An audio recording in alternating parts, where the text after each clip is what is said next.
Okay, so welcome to my rolling machine. I sent you a link for one. It's very simple, almost identical on Amazon. You can use the hydraulic actuated one here, which uses a hydraulic jack, or you might be able to adapt one of the ones that's got a screw jack as well. You see that these profiles are designed for rolling the backbones, okay? For doing the rims, I would use this one. Okay, use that one on the driven one, and this one will replace the one here.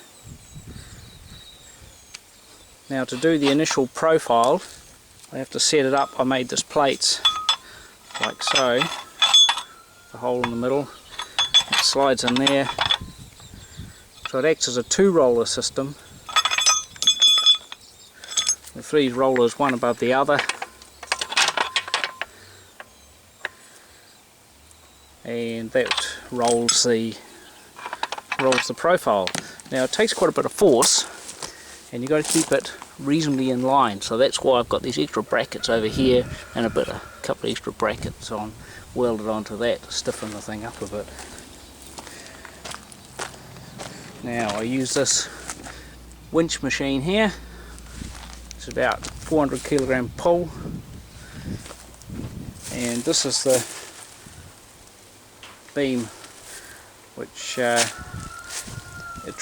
traveller goes onto.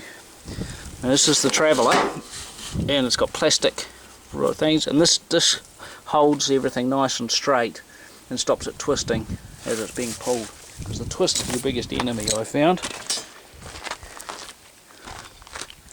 The profile, I've got this device here which you screw into the end of the pipe, or the bit of, and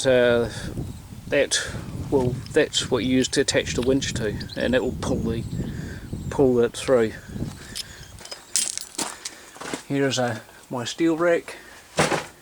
You'll see here's a profile that I've done. That's the round pipe. You see how it's got the profile put on it. This is the original pipes up here.